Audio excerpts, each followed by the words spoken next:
Hello and welcome to another video. Today we're in Budapest, Hungary. We're at the end of the M3 Blue Line at Kőbánya-Kispest and we're going on another metro line adventure. So let's get on with it.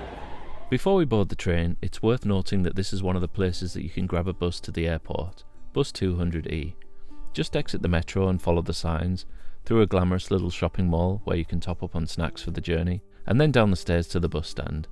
This service also extends between the airport and the second station on the line, Hotărât, at night.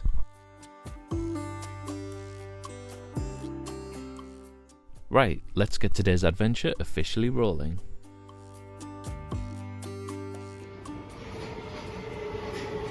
Massive benefit of boarding at the end station, lots of seats to choose from.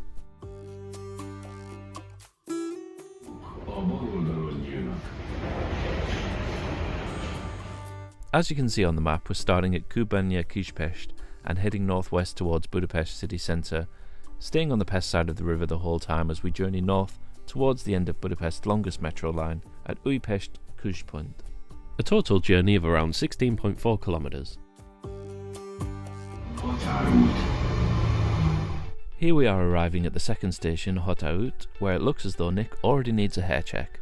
And this is why you'll usually see me wearing a cap. So we're off at the second station, let's go and take a peek outside. Interesting wall designs, not sure if there's a specific reason for these, but let me know in the comments if you do know.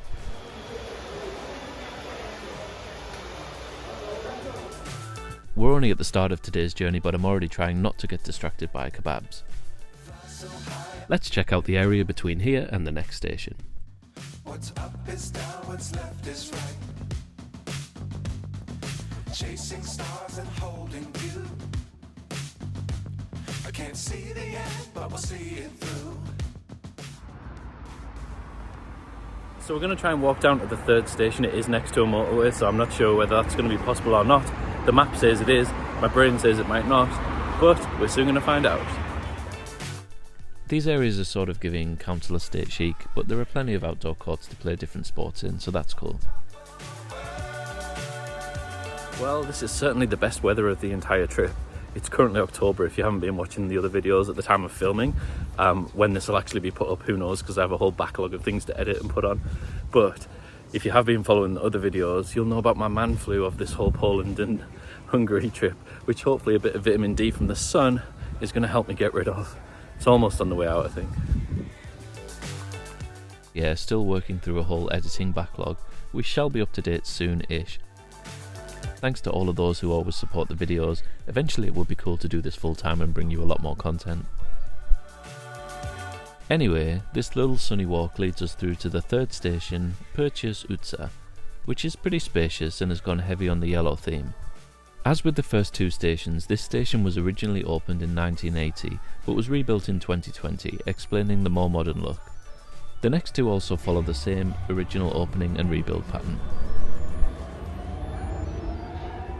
Here we are at the fourth station, Ecseriút. Let's go for a walk outside. This area seems kind of half charming and half main road, noisy chaos. Loving the church though, and the spa, always on the lookout for those Mackie D's golden arches as well.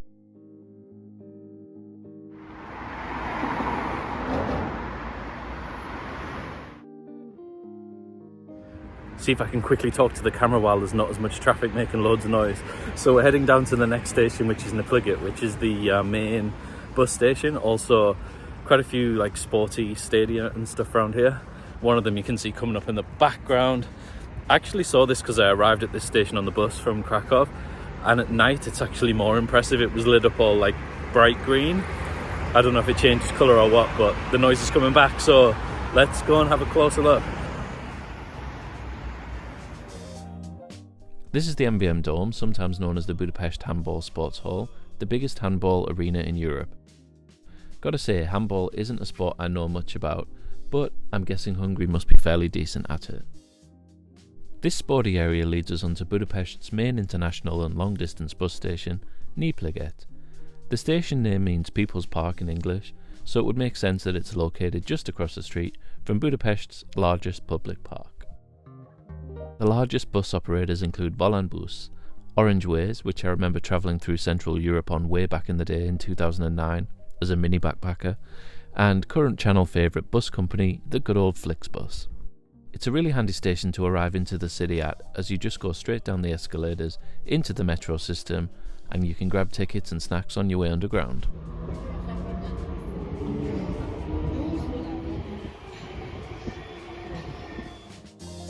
We're zooming off to our next port of call, Nagyvárad tér, which is serving some roadside, teally coloured scooter realness.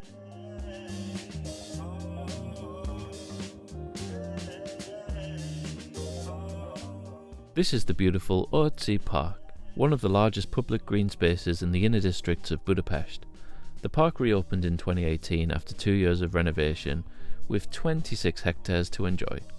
There's plenty to do for all the family, with boating lakes, playgrounds, running tracks and outdoor gyms.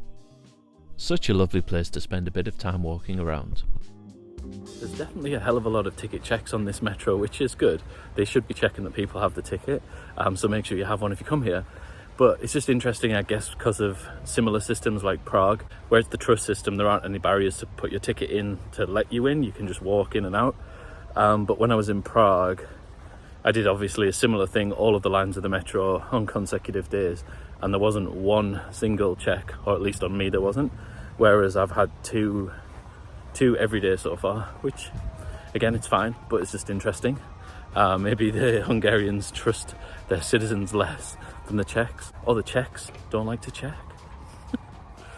I feel like whenever I come to a peaceful park, I am about to say it's peaceful and then there's always sirens in the background from the main streets. But anyway, if we walk through the end of this, we should get to the next metro station.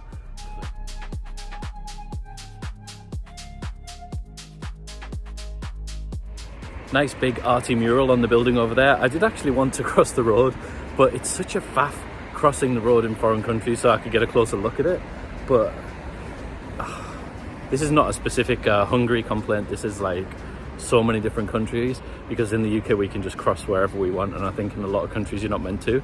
But also the lights in many countries, again, not specifically here, but a lot of countries where you just stand for about 3 to 5 minutes waiting for the lights to change. And I'm like, if you do that at every road and you're walking around, how much are you going to waste of your day? 30 minutes just standing at different road edges? Not for me.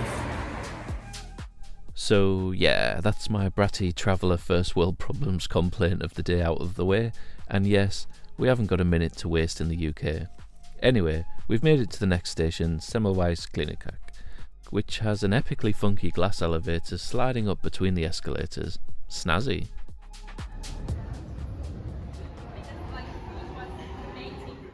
As you can see, still plenty of stations to travel through as we now head towards central Budapest.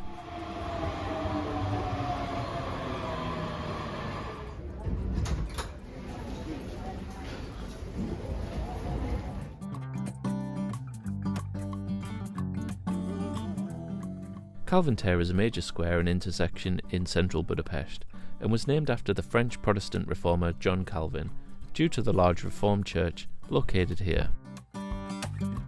This area is also a busy transport hub and one of the places you can catch the airport bus from, including at night.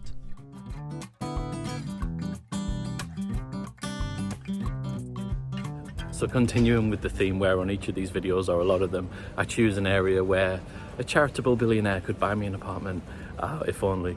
And I would probably choose this one actually so far. It's a beautiful street. We've got graffiti, we've got artwork, cafes, the beautiful square next to the metro station. But on a serious note, in that beautiful square you will have noticed a homeless man sleeping on the floor, and there is a lot of that in Budapest. I've noticed it more here than many other cities. Seems to be a big problem, people sleeping rough on the streets. But for those more fortunate, it's a lovely area to explore. We're now heading onwards further into the city centre and through a gorgeous little park.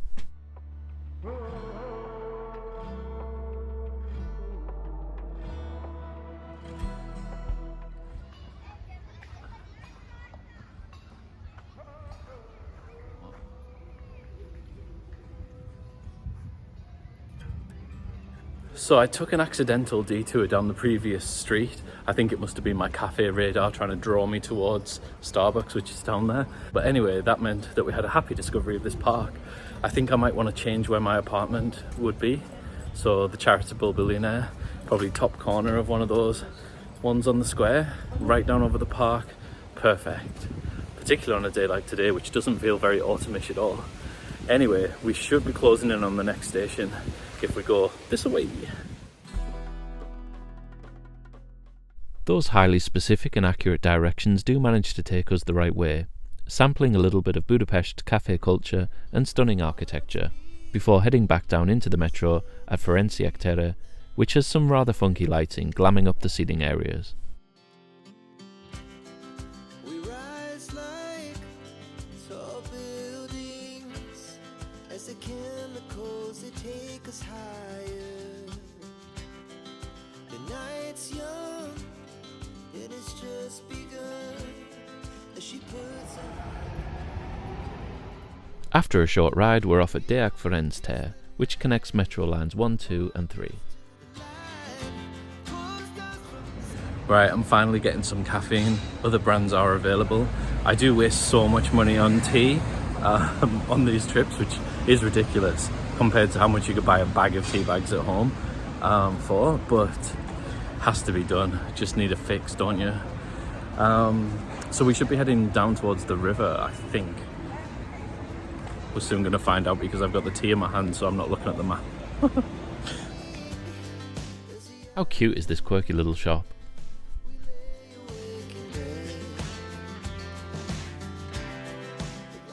As you can see, we've made it down to the river, where we'll explore along the Pest side of the riverbank. Beautiful sunset, loading, yes.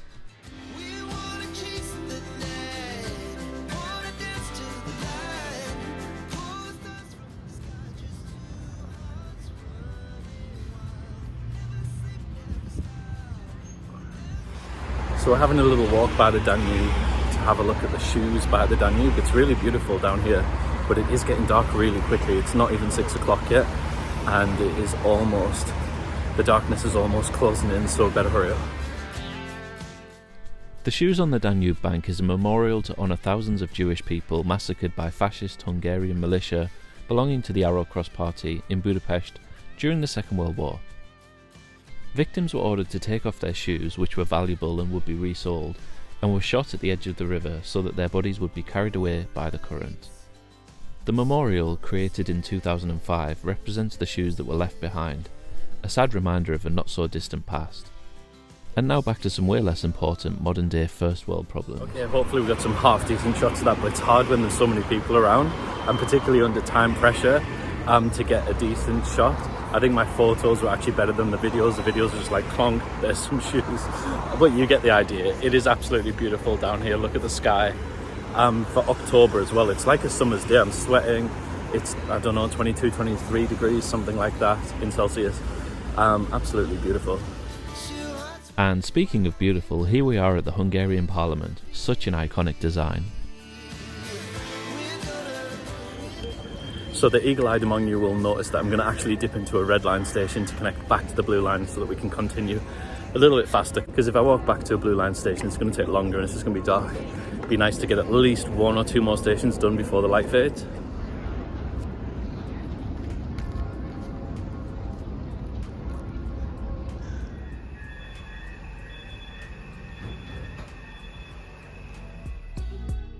Leaving that stunning setting behind, we're now arriving at Nyugati pályaudvar. This is another of Budapest's 3 main train stations and has a ton of shopping options on the way up to ground level. Nyugati station was originally opened in 1877 and got its name from the adjacent Western Square, or Nyugati Tér in Hungarian.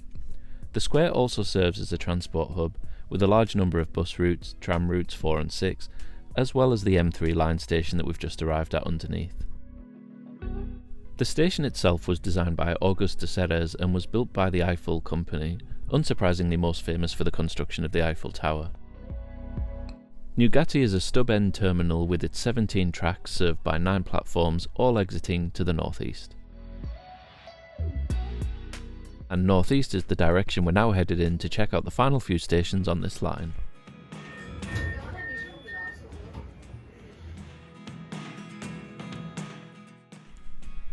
This is the quirky pink track area design of Lehel Tér. which for me is one of the standout stations on this line. We love a bold colour scheme, and it's not just the track area. The north and south underpasses are yellow and orange to help with orientation.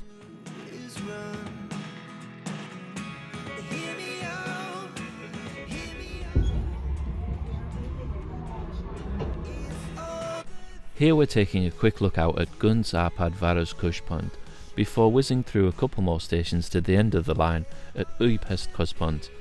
Let's see if there's much happening above ground.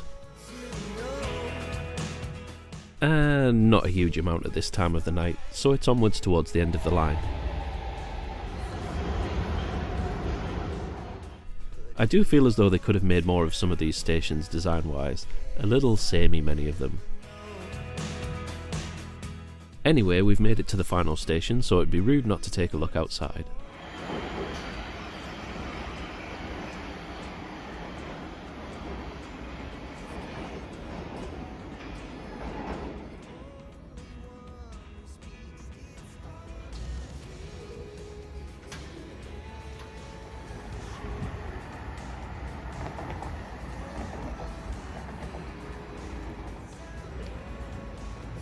Wowzers, well that was a really long line, a lot of things on it, and even more to do along that end part. I think if it was still light you can get down to Margaret Island and the river, so there's even more stuff to see on this line, which could give me an opportunity to come back in the future, who knows. But a lot of very busy areas where it's difficult to film, a lot of people shouting, a lot of noise. If you did enjoy the video, remember to like, subscribe, leave comments. I read all the comments and reply to them, and I will see you in the next video. Goodbye.